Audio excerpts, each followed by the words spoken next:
Okay. The first thing I want to also say once again is I converted your grades in the on the quizzes, and I did that because in Blackboard I want to keep those quizzes at 5% of your total grade, and with the quizzes being 15%, for example, it would have messed up the overall grade total at the end.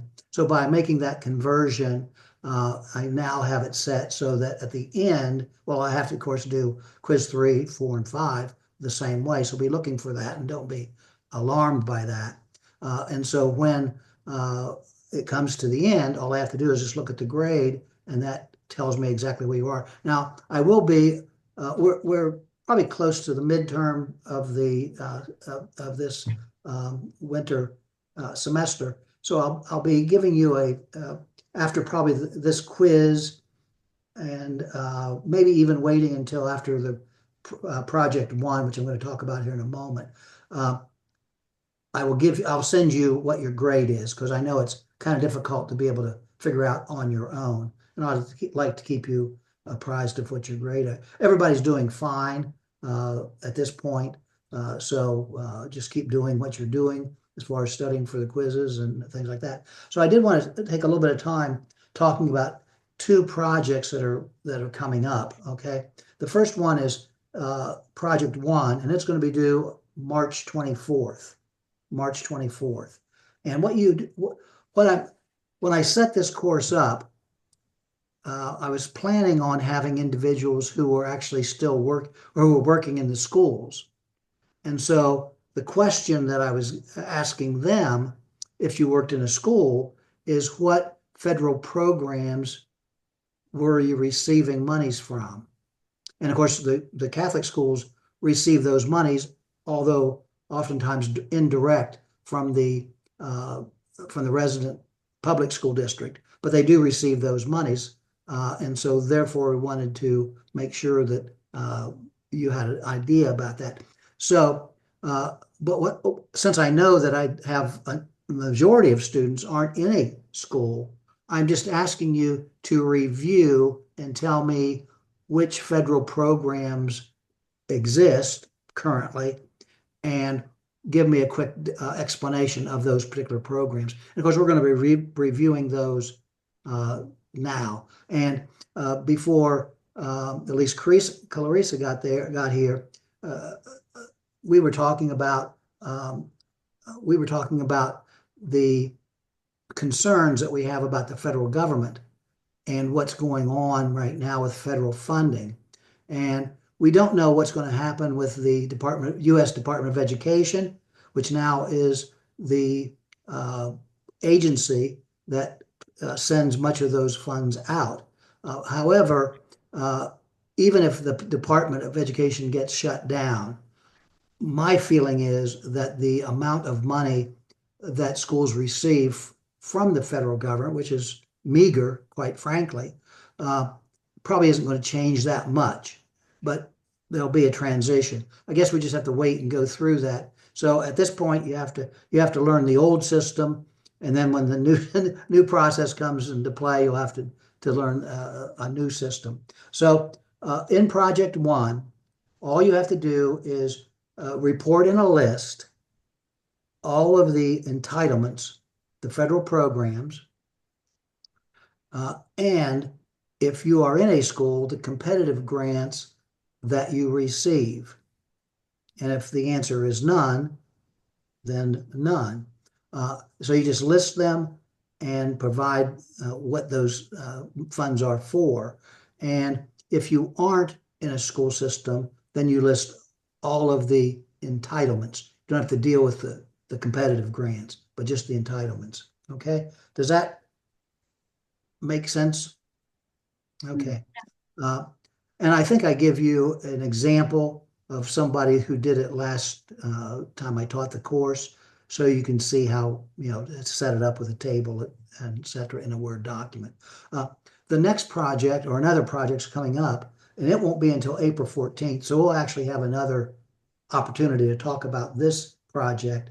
Is you're going to be interviewing uh, a school business person, maybe a principal, about two things. First of all, how do they go about establishing a budget? And then the second part is what cost savings measures do they currently have? Now, at this point, we haven't we've been on the revenue side of the equation. After you get through with the grant writing module, which is the next one after the quiz, then we'll shift the equation to the expense side, and we'll start talking about the accounting and those types of things. And so I will give you a laundry list of ways schools can save money. And when I set this up, once again, I was thinking that individuals would be in school systems, therefore they could just talk to their building principal and ask them, do you participate in this, or this? Now that I know that many of you are not in school systems, but I still want you to do that interview. And I know that we've given you, I think FOM asked me to give that information to her sooner because she had to set it. And I would really like for FOM and Anna, if you would interview someone back in Vietnam, that would be fantastic because you're going to find out very upfront how the school is functioning there in Vietnam and what the responsibilities are. Just as an overarching statement, in parochial school principals have a very, very difficult job. I think Steve can attest to this because they have to do the school budget themselves. So much is on their shoulders to know the process, to understand all those kinds of things. Most generally, and I'm going to ask Steve if this is his experience as well, most generally in public schools, the chief financial officer or the treasurer creates the budget, which then turns into an appropriation measure, and most building principals manage their allocations. They are granted X number of dollars, and then they go from there. Is that your experience, Steve? Or yes? Yes, both of those statements are true. Yes. And so, but what I have discovered though is in some public schools, particularly if it's a large public school, that school district will be granted X number of dollars, and it will be on the principal then to create a budget for their school falling within those monies. But that isn't the norm. The norm is that the chief financial officer. In fact, when I was teaching this course in Ohio, I didn't have my students create a budget because most of those students were in public schools. When I got here, Dr. Sharon said, oh, our major project is the development of budget. And so therefore I started to create that. And I always knew that, and I would actively talk to the parochial students that I had in my class in Ohio to tell them, now you got to pay extra careful about how to create a budget because you're going to be charged with doing that. And oftentimes, and Steve, you can correct me if I'm wrong, the principal doesn't have a whole lot of support in the parochial schools to do that. It just kind of falls on them. And so that's why the idea, and Carissa, if you're going to do yours for your school, you should learn a lot and have a lot of questions for your building principal, because if aspiring to be a principal is in your future, then you will be wanting to know how to do that, and this activity will be very useful for you, to say the least.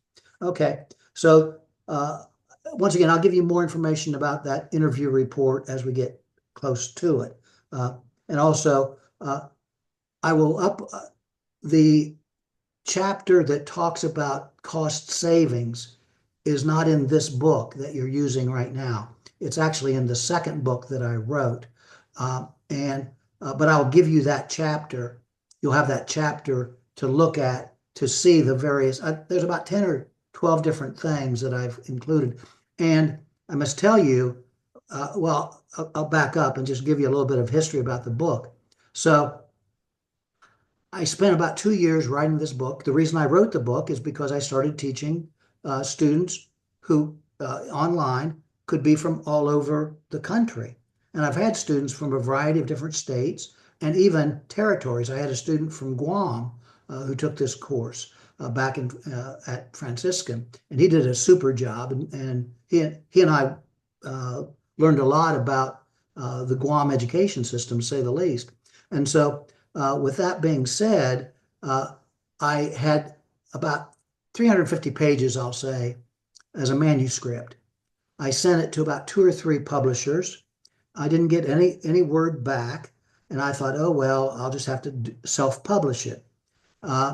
And lo and behold, I get an email from a gentleman from AASA. That's the Association of American School Superintendents.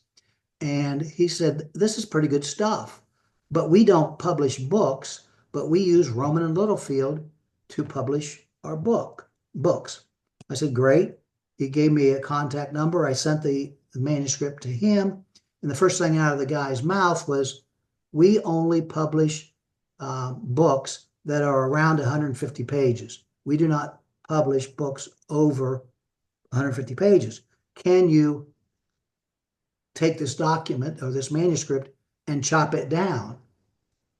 I thought about it for a while, and I got back with him and said, yes, what I'm going to do is I'm going to make the first book. The first book is, I think, good for aspiring principals who are just getting their feet wet with regard to how schools are funded. The second book gets into the nuances of cost savings. It gets into insurance, heavy into health insurance, and also capital investments and how those function, and then some of the issues. And so I cut it in half, sent it to him, and the rest is history, so to speak. We ended up getting them both done. So that's why it has been cut up in 2 different ways. I've used both books, obviously, in this class and with other classes that I taught in school finance. But I also used the second book because at Franciscan, I taught a course called School Business Affairs, and that course was for individuals who are aspiring superintendents, who are working on their superintendent license. And we felt that those kinds of things were extremely important for them. And with the cost savings, the specific things that I write about are things that we did in my school district to save the district money. And I think I've already told you that we went from being $1 million in debt to, when I retired, we were $2 million in the black. And it wasn't just me, it was lots of people understanding our financial position and working to bring the school out of bankruptcy, basically. And we're so pleased that those things kind of turned around. And with the insurance, the health insurance, I had absolutely zero training in health insurance. I end up at the school district, and I find out that our school insurance program is $1 million in debt. And I was hardly even a user of insurance. So even the terminology was just foreign to me. So I got lucky. We were in a consortium with about 15 or 20 or 30 other school districts. We pooled our experiences, and I discovered that there was a guru group of superintendents who met to actually talk about our insurance program. And I said, can I get involved in this? They said yes. And that's where I started to learn many of the things that that's in that particular book. That's a little background about the book. So let's get into this week's quiz. Of course, looking at the objectives for modules 8 and 9, we've moved into the third bucket of money, federal revenue. And of course, the first thing we want you to realize is Acknowledge the average federal government percentage of district revenue. Would that be between 10 and 13% of K to 12 funding? And it could even be lower than that. Uh, Depending upon the number of disadvantaged students they have, depending upon the number of special education students they have, on average, probably more like 7 and 8%. Yes. So not as significant. And of course, we go back to the beginning of this course. The reason is that the federal government, with the Constitution, have no responsibility of education. It's all shifted to the state. That's kind of some of the reason why it is probably understandable that perhaps that we don't need a Department of Education, because the state governments are the ones that are primarily charged with make sure that schools function. We'll get into that a little bit more later. Just as a refresher, the school district, public school district, on average receives 45% from the local government being the property taxes. They receive, on average, probably about 46% or so from the state. In some school districts, that is a little bit different, but then the rest is made up with the federal government. So we want to make sure that you realize that. So the next question, as we did the same thing with the state funding, is where does the federal government get their revenue from? Where do they get it from? What's the primary method? And it's coming up here. They get from income tax. Exactly. Personal income tax. Yeah. And April 15th is a deadline, so make sure you get your taxes in if you need to do that. Okay. So that's the primary amount of money. There are other ways that the federal government receives money for schools. Can you tell me what some of those others are? The next largest would be the payroll tax. Yes, payroll tax. And of course, what we're talking about here, this is kind of what's called a pass-through. A pass-through meaning that the government is going to collect money from you and your employer, and those two pieces then go to Social Security, for example. Now, in public schools, you don't pay into public Social Security, most likely. Although in writing this book, I was quite astonished because there's probably 5 or 7 states that do pay into Social Security. And I've discovered that it was back in the 30s, when Social Security was becoming popular, states made a decision whether they wanted to participate or not. And so that was kind of interesting. Medicare, of course, also, and unemployment insurance is another. Okay. So the next one is corporate income tax. Corporate income tax. And the final one we want to mention is excise tax. Now, excise tax, if you recall from the state, it is restricted tax, meaning that any money that's received and the easy one is gasoline. Gasoline, when you go to the pump, you can look and see, it will tell you X percentage or X dollars of this gallon is going to be going to the state government, and Y is going to go to the federal government. And once again, that collection is restricted to for our infrastructure, for roads, bridges, et cetera, et cetera, et cetera. So just wanted you to be aware of that. Okay. So now, what does our federal government, and man, we're hearing a lot, aren't we, about our federal government and what they're spending our money on, quite honestly. Well, I won't get political, but it sure is disturbing to hear some of the things that we're hearing that our monies have gone for. But what are the primary expenses? National defense? Okay, national defense, which actually isn't the largest. No. Yeah, but it's still a major aspect, okay? Would it also be Medicare and Social Security? Absolutely. Social Security is number one, about 34%. Medicare is 24%.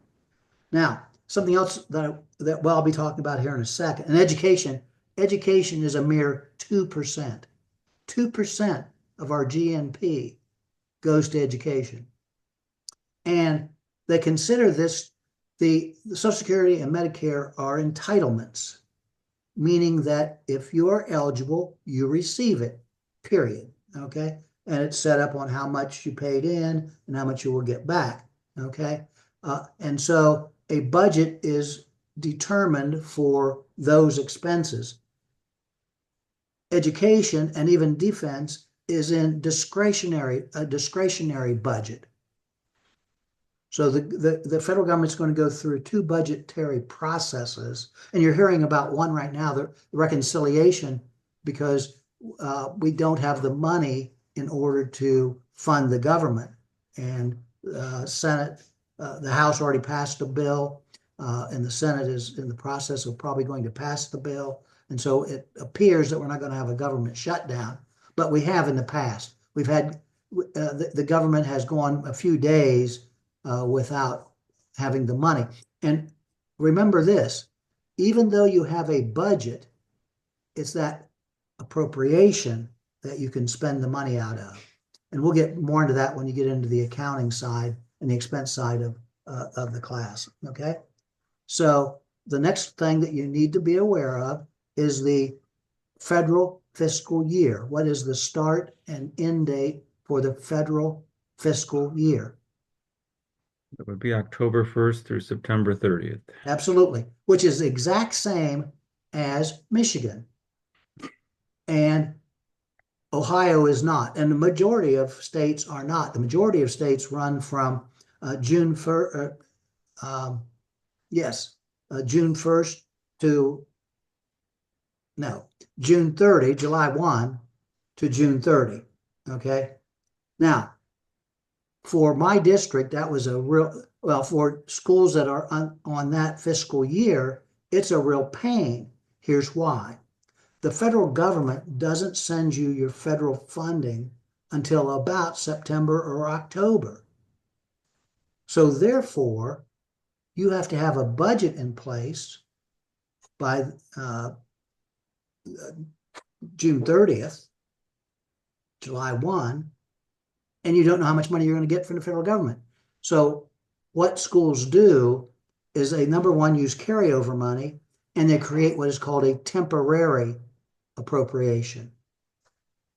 And then after the money comes in, although you can usually estimate about how much you're going to get, but after the money comes in, then schools with that kind of fiscal year create a permanent appropriation. Michigan wouldn't have to do that because theirs is aligned with the federal government. The federal government has to have their budget approved and ready to go as appropriations, and that makes a real advantage, okay? So now that we have all that stuff together, if you recall, I asked you to have a general idea how the state budget is created. So can you give me the steps of how a state budget is created, which is going to be, and by the way, it's annual. Now, can you imagine trillions of dollars and you do this annually? The budget, the Office of Budget Management, OMB, is quite busy, to say the least, I'm sure. And I hope those employees there are hardworking employees and don't get cut. Okay, so tell me how what's the general process? Just a general process. Therese, can you tell me where it all starts? Are you talking about the state or federal? Well, actually, we're talking now about the federal government. So it would The same. the OMB would prepare the budget proposal and then the president submits it to Congress. Let me stop you right there. So agencies send their budget requests into the Office of Budget Management. The Office of Budget Management are giving them guidelines as Mhm. to here's what you need to do, et cetera, et cetera. And see, this is another issue with government spending, because if you are in an agency, Department of Education, and you want more money, first of all, you want to spend all the money that you were given the year before. And then secondly, you want to request more money because you don't know if you're going to get the same amount or less. And so therefore, we get into this perpetual process of requesting more money than's necessary, perhaps. Okay. But yes, okay. So the budget, and the president isn't creating this budget. Okay. There's no way. They're not involved with that, but the Office of Budget Management hands the president, based on the president's, now understand, based on the president's agenda, so to speak, based on the president's agenda, what they want to accomplish within their tenure. And so based on those kinds of things, budget and management are then creating the budget, and in theory, the president presents that budget to Congress. Okay. And so then what goes on? The Congress then speaks and decides on the spending, any taxations, and then passes the spending bills. And if that works out, then the president finally gets to sign that Yes. And into law. yes. And so there's a House bill Mhm. and there's a Senate bill, oftentimes different, and they have to reconcile it together. They have a joint resolution, a joint bill. And it's at that point that it is presented to the president. And then, of course, the president's signature, and then it gets into the appropriations enactment. And the final stage of this is ongoing. There's and once again, I'm going to say this is in theory, okay? Because we've learned a lot here lately, but in theory, there's the budget, the Office of Budget and Management they're supposed to be auditing all of the spending. Okay. So, and once again, the only difference with that and the state is governor instead of the president. And of course, the two chambers, and often those chambers are called different kinds of things. House of Representatives, probably not senators, maybe something else. And I can't remember what it is in Michigan, the two houses. But most states have a bicameral legislative process. What is it's the House of Representatives, and It is the Senate in Michigan. it is in Senate. Okay. And oftentimes they do just correlate, but on occasion they don't. Okay. So now we got that established. So after the budget has been approved and it is put into an appropriation, it is then sent to the Department of Education.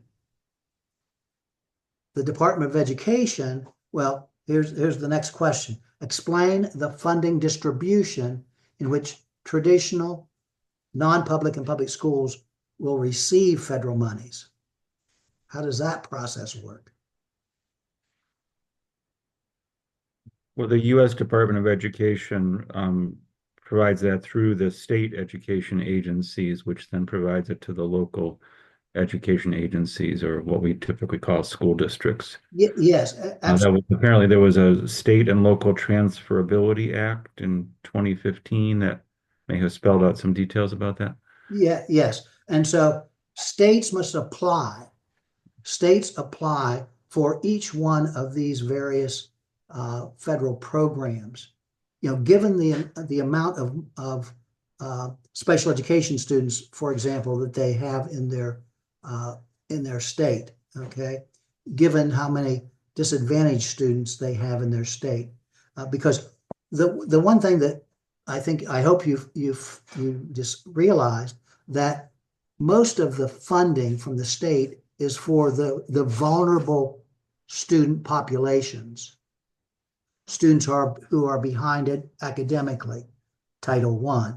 Students who are on reservations and the money that they receive. And so now let's take it one step. So now how does the parochial schools receive Title I services, which ultimately provides them Title I monies? Is that through grants or Well, through tuition? not tuition. So understand that the public school in which your school resides has been granted money for your school for Title I. Now, here's what's interesting, is the principal or a representative from the parochial school must contact the public school and let them know that we want money we have 20 students who have been identified to need Title I services, and therefore we want our access to the fund that we are entitled to. Now, in the meantime, that Title I person is probably from the public schools. So in essence, you are at a parochial school, you're indirectly receiving this money. Okay, it's not actually maybe coming into your school district, but you are receiving those services. Okay, so now we got to get into and so we know how the money is distributed. And the other thing that I learned, and this ended up getting cut because in my manuscript, I discovered the formula that the State Department or the federal U.S. Department of Education uses to distribute those monies to the state. And each one of them was a little bit different, and each one of them were complicated. And I decided that, students don't necessarily need to know that. And since they were restricting me on the number of pages, I said, well, that's got to get cut. So I ended up cutting that out. I might have provided one example, maybe Title I, but I can't remember exactly. So now let's get into the various, back up and say that public charter schools receive their monies exactly the same as traditional public schools.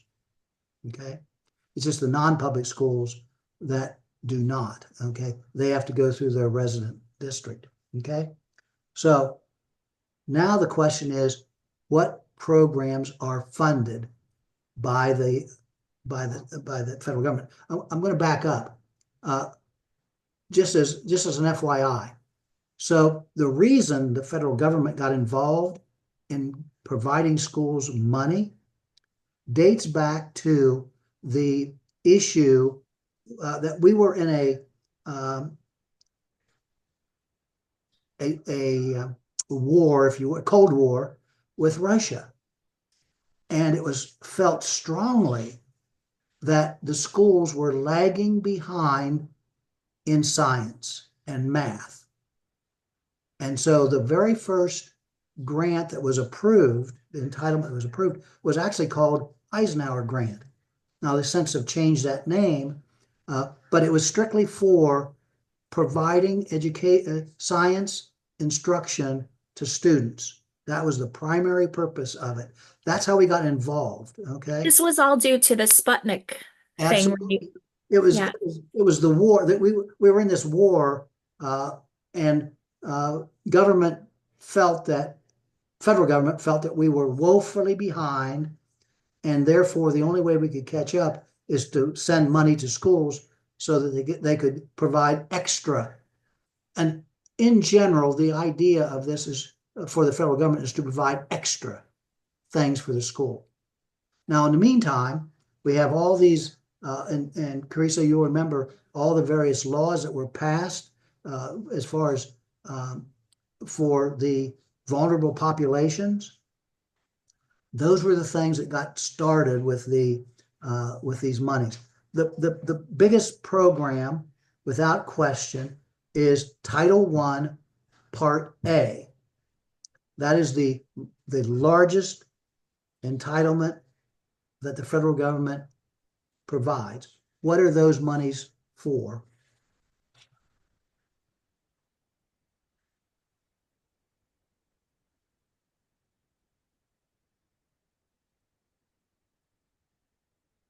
Those monies are specifically for reading and math instruction. And the one thing that I want you to hear is the federal government decides how much money each state's going to receive based on their population of individuals in the state that is beneath the poverty level. So the census and poverty is what drives how much money states receive, okay? And states then dole out those monies with the same kind of formula in mind. Here's what's interesting about that. So the money is all about academically disadvantaged students, particularly in math and reading. However, services can be provided to any student, regardless of their parent income, based on whether they're behind academically. So a family who has a child and the family they're a millionaire, but their child is behind academically, he can be served in a title program. He can be served in a title program. So that's extremely important to understand. Once again, Title I, Part A is funding for reading and math instruction. So with Project One, all you're going to do is list Title I, Part A, funding for reading and math instruction. And typically it's in elementary schools, although it could be in high schools and middle schools. But generally it's not, because the idea is you catch a child who's reading poorly at the second or third grade and you bring them up to speed, then they don't need that extra support, okay?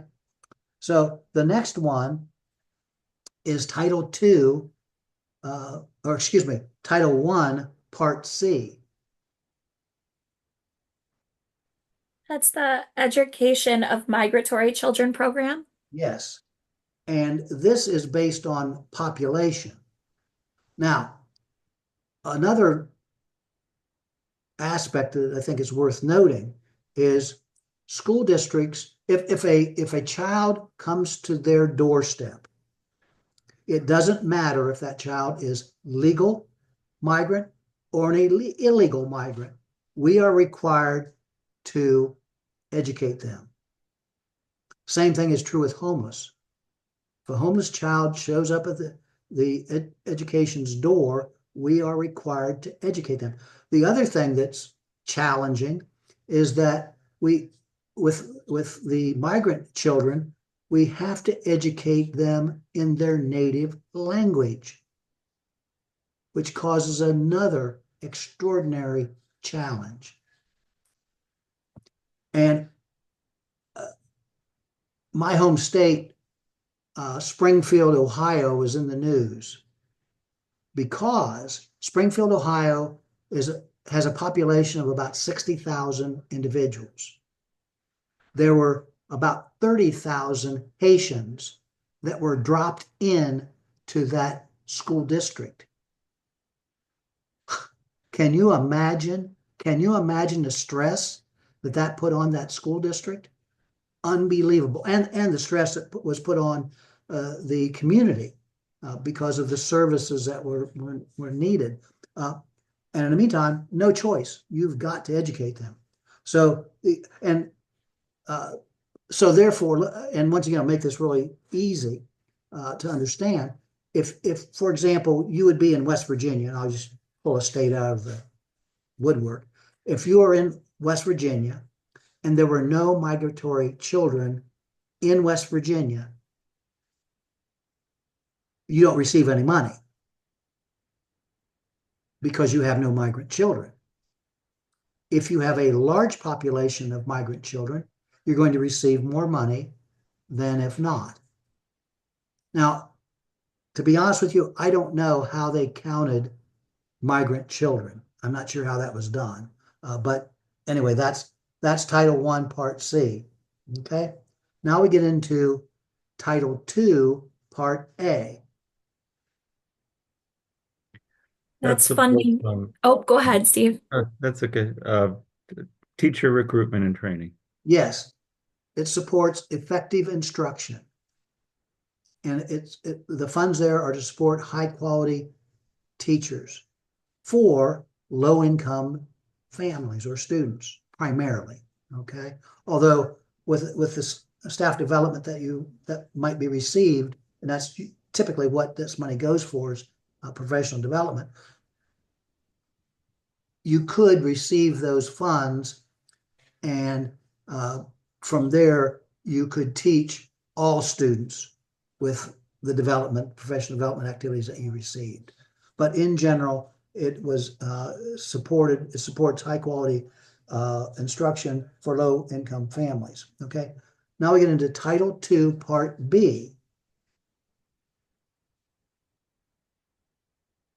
And this is actually the fund that started the process, because although the name changed, it was specifically for mathematics and science partnerships and instruction to support math and science initiatives, much like the Eisenhower grant of years going past.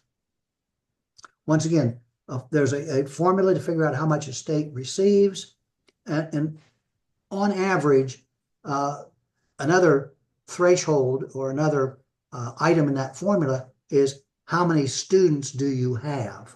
Okay, so once again, if Michigan has 10,000 students, I know you got more than that, but I'm just using this for my example. You have 10,000 students, and Ohio has 5,000 students. Michigan's going to get twice as much money than Ohio for that particular grant. Okay. Then we get into Title III, Part A. It's for academic achievement program. Yes, English language acquisition and English as a second language. So funding are there. And once again, the amount of money that a state receives is based on the population or the number of students that they have in the state.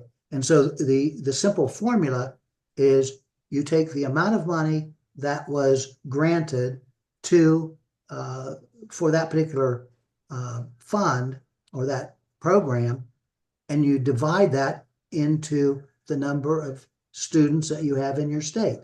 And that gives you your percentage of money that you're going to receive. Okay. The next one is Title IV, Part A.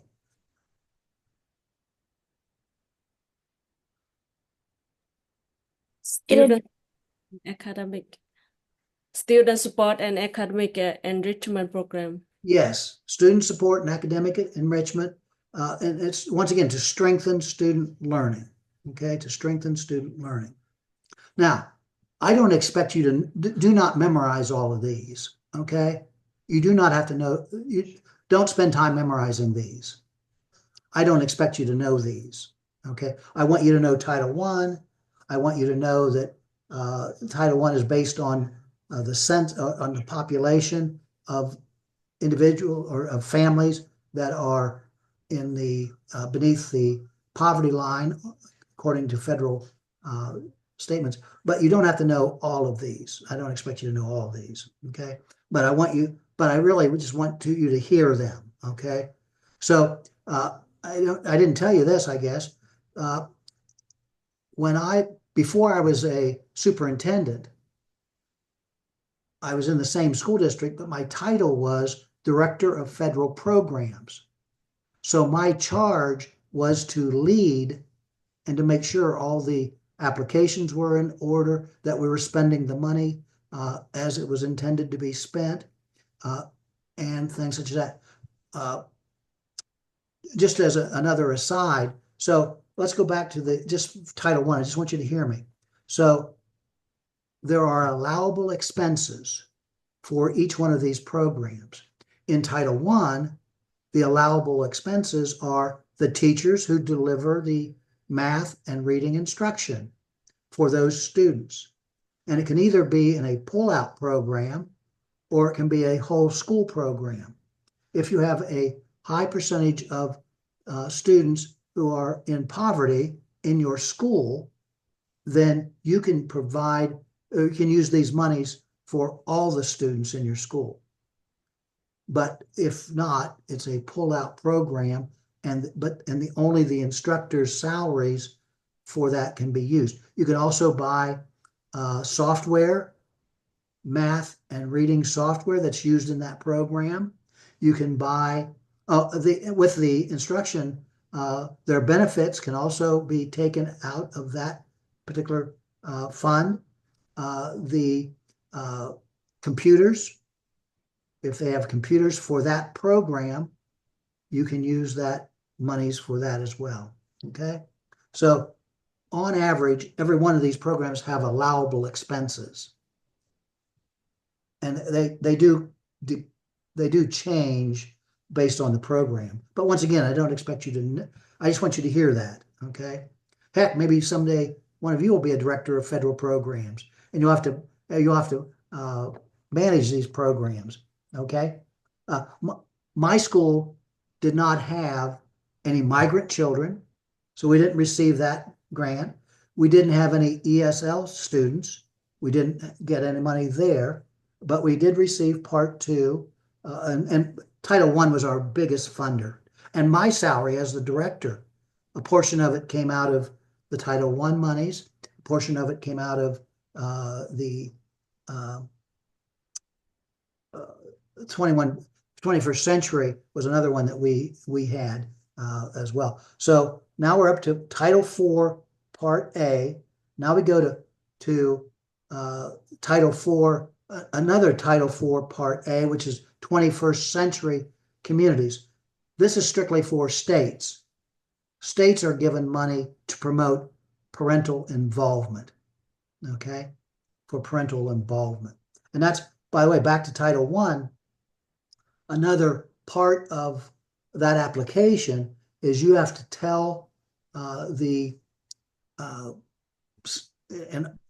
the local grant, you have to tell the state how you are going to use those monies, and you have to schedule or do your budget for that as well. Okay, so then Title V, Part B, Rural Education Achievement Program, and this is for rural schools. And although my school was a rural school, we did not qualify for this grant. We were not eligible to receive those monies. Had we met the criteria, it was entitled to us. We're going to receive those monies, otherwise not. Title VI, Indian Education Formula Grants. So, once again, what the federal government is doing in general is they are trying to provide additional support for those populations of vulnerable students. And it was identified that Indian students, well, actually it was American Indians and Native Alaskans. If a state had either of those two, they're going to receive monies, and it's based on population. My state doesn't have any of those two identifications, so we didn't receive those kind of monies. If you're in Oklahoma, you did, because Oklahoma has a high population of tribal students. Okay. Title VI, this is an impact aid grant, and it is to help help schools that are financially burdened by federal responsibility. Okay. I often get quite upset. I'll be, just have to say this. I get so upset because the federal government tells us we've got to provide education for these students. However, they don't pony up enough money. And if the state doesn't pony up enough money, then guess what? It falls on the local schools. And we get into that with special education, and I'll get into that here in a moment, because there's a spatial, we're now out of the title, those entitlements. Another program is Part B, Section 611. And that is education of school-age children with disabilities. So in December, in Ohio, we do a special education student count. We send that student count to our State Department of Education. The State Department of Education takes all of those students who are identified as special education, and they send their application for Part B 611 money. And then the Department of Education takes the allotment for that program, and they divide it then amongst the states. Once again, if you were in a state where this is absolutely not going to ever happen, but if you were in a state that didn't have any special education students, you receive no money. But if you had a lot of special education students and another state didn't, you're going to get more money than that particular state. It's based on population again. But here's the bottom line that adds to my agitation. The federal government identifies only one disability. States receive, and I'm doing this off the top, I haven't checked into this after many, many years, but I'm going to say on average, the federal government is providing school districts about $1,500 per special education student. Now, think about this. You're in Michigan. You have a two-tiered special education system. Let's just say, for all intents and purposes, that the state government gives the school district $3,000 per student. So now you're up to $4,000. However, you have to educate an ADHD kid, and it costs $12,000 to educate them. The rest of that money is coming from the state, or excuse me, from the local government. So you can see how that works. Part B, Section 619, is for preschool students with special needs. Preschool students with special needs. Same principle. X number of students, you receive a portion of those monies. Okay. Now we're getting into another and so now we're going to get away from the Department of Education for a moment. We're going to get into the National School Lunch Program. And in the 60s, it was decided that our students who were below poverty level needed nutritional lunch. And so Congress came up with the National School Lunch Program. What's interesting is this money comes from the Department of Agriculture, not Department of Education. That's, so there's, you're going to hear lots of debate about the potential closing of the Department of Education. And the one thing that is often stated is that, well, we can't do that because, they fund all those programs. Well, this right here shows you that here's another agency, the Department of Agriculture, who is actually sending school districts the money for free lunches, partial lunches, and also breakfasts and even snacks. The program just continued to grow. And, the one thing for certain is there's plenty of evidence that shows that when a child is hungry, they just don't learn as well. And so therefore, this program, I don't think will ever be on a chopping block, quite frankly. And it shouldn't be. Okay, so that's the National School Lunch Program. And the way this works is that parents apply for a free or reduced lunch locally. Then those numbers, the number of lunches that are actually provided, becomes the trigger point as to how much money you receive. So you're reimbursed basically per meal, okay, per meal. That's the basic way to understand that. Another program that came up a little bit later, because there was emphasis on career education, career technical education, and so therefore the Perkins basic grant came into play, and this was for primarily vocational or career education programs, to sponsor those programs. The vocational school, in fact, I'm old enough, I hate to say this, but I'm old enough, I was actually the principal at a vocational school when the Perkins Act came into being. And so I had to put together the first application for my school district in order to receive those monies. And we were tickled pink because up to that particular point, we were not receiving any money from the federal government, particularly for career education.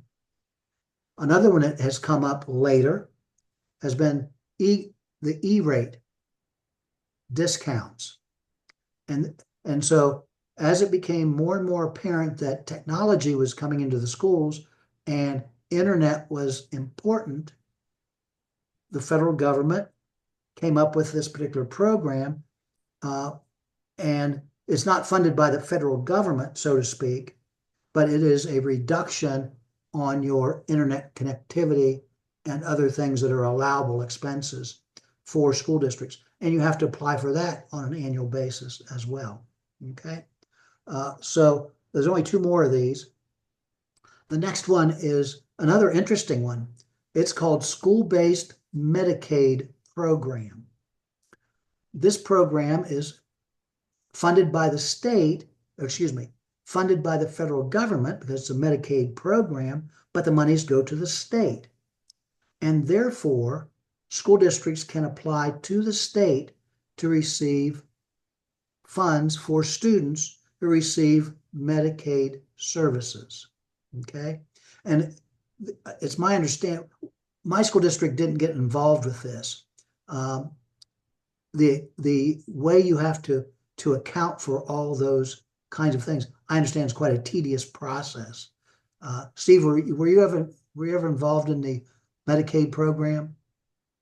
We, our intermediate, our county regional education service authority, thankfully had somebody that was an expert at that, because that of all these very complicated things, you're right, that was the most complicated. Absolutely. Nearly impossible to wrap your head around. And that's the reason, as a school superintendent, and I was a superintendent when this came into play, I said, this is going to be way too much for us to manage from the accounting possibility, just keeping track. You had to keep track of like minutes that students were receiving services. And so therefore we chose not to participate. This last one has come and gone. Of course, we had COVID, school districts got shut down, and the federal government passed out CARES money, or ESSR funds, for this. And I think there were three different amounts of money. And once again, there was allocation, what you could spend the money on, which is quite unusual because one of the things it allowed was to use it for teacher salaries and teacher salary increases. Now, what that has to do with, I mean, the whole intent was we went through this pandemic, students did not receive education or a quality education, particularly if they weren't geared up technologically. And so therefore students got behind. And the federal government said, "Why? We got this going on. We have to bolster the education's processes to help students get back on track." Sadly, and my research says that those monies didn't serve the purpose that was necessary. That our students are probably on average a year behind where they were before the pandemic and have not caught up yet.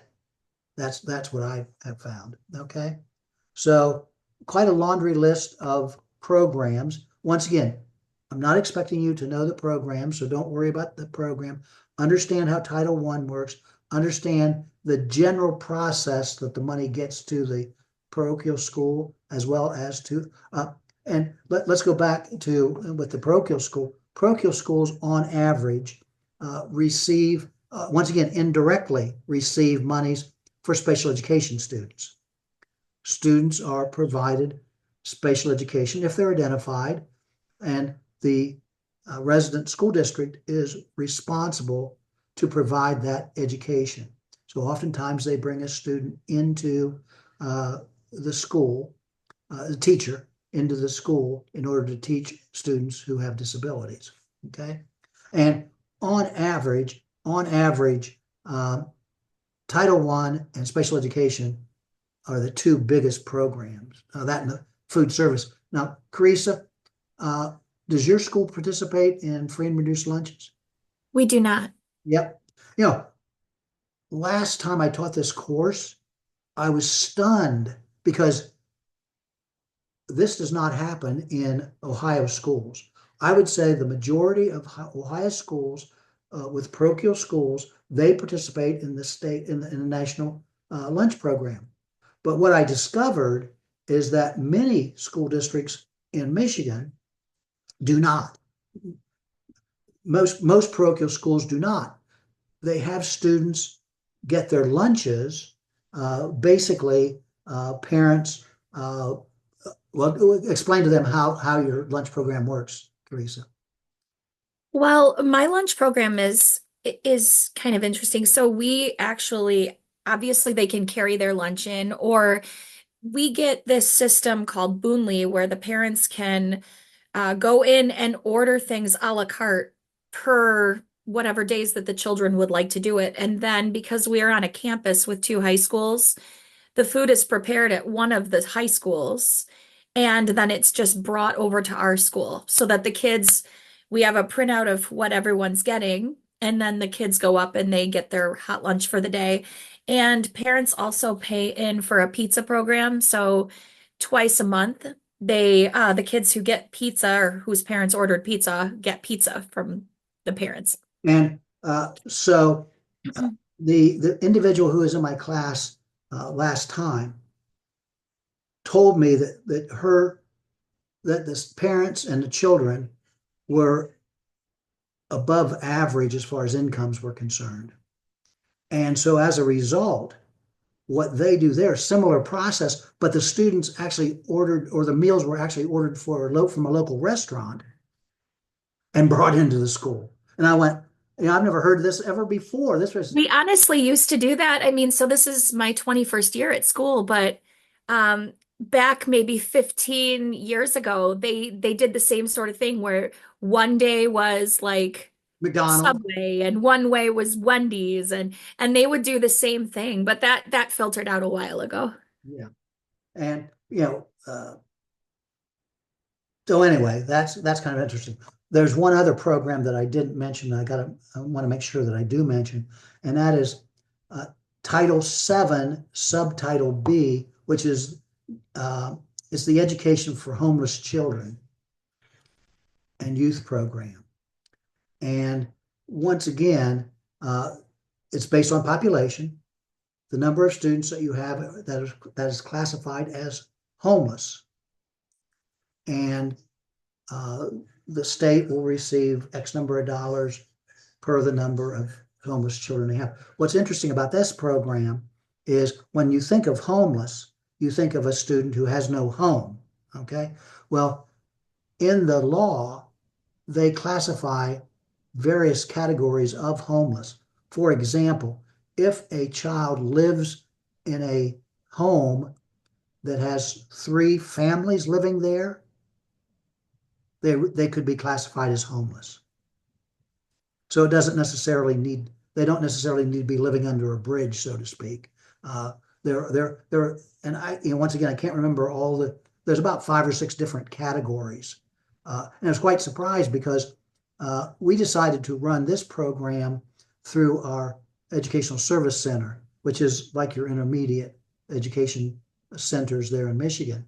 And because there were more schools involved, therefore more children involved, and so therefore the burden to administer the program was less on the schools and more on the intermediate school district. And when I learned how much money that the intermediate or Educational Service Center was receiving for homeless, I was quite astonished. And then it was explained to me that, oh, by the way, all these students aren't living under bridges. I said, oh, okay. And there was just the categories were, there were a variety of different categories in which a child could be classified as homeless. Okay. So There's also a very complicated and sometimes can really just make district officials go crazy about and granted, these are homeless children, so they yes, need support. They need Yeah, support. but that being said, as I understand it, when we dealt with this in Detroit, the family can choose the resident school or the school in which the area that they're living in, say, a shelter. And the district is responsible for getting the student there and all these things. It can get a little confounding, frankly, Yes. and in the spirit of wanting to have them have education, but it can be quite burdensome. Yes, absolutely. And every one of these programs, another thing that I want you to hear, and this is a term, it's called supplant. And go ahead, Steve, tell them what supplant means, because I think you probably dealt with it. Well, in all of these cases, as you described well, the funding from the federal government is intended to supplement, and supplant is the an antithesis of supplement, right? It's taking the place of local funding for something, and it's not the intention. So you can't use federal funding in general to supplant funding that would otherwise be provided by the local district. Since the limit has gone by, I'll tell you how I got around this. So my school district received, and we're talking about a district with about 1,300 students, and we received about $20,000 for drug program. The drug program is no longer in existence. It faded out. But we were receiving $20,000 for that. And what was interesting is my school district was very poor. The families were very poor. And so we had a very, very healthy federal program fund. But our general fund was in horrible shape. So I looked at that grant and I didn't want to supplant, I couldn't supplant it.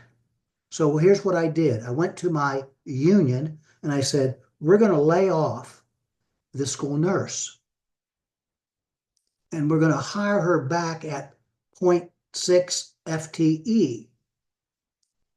And then we're going to hire her as the drug counselor or whatever substance, whatever title we gave her at 0.4 FTE. And we paid her out of that federal grant, that drug grant. Now she had to do some special kinds of things. We documented all the things she was doing, but there was no way that we could keep her as 1 FTE as a school nurse and use those monies that way, because we would have been supplanting her salary. But we were able to do that, and the union allowed me to go about and do it and go about doing that. But supplant's an important term for you to be aware of. Are there other terms that you need to have me explain?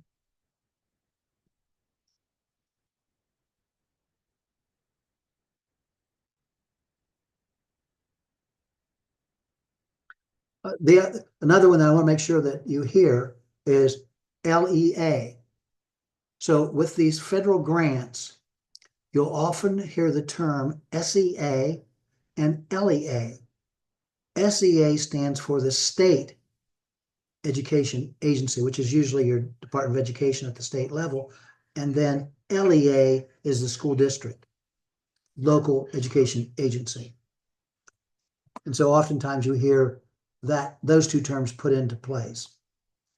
And something else that I want to make sure you hear, and I think you hopefully you heard this, all these entitlements are formula grants, formula entitlements. Now we didn't get into the competitive grants.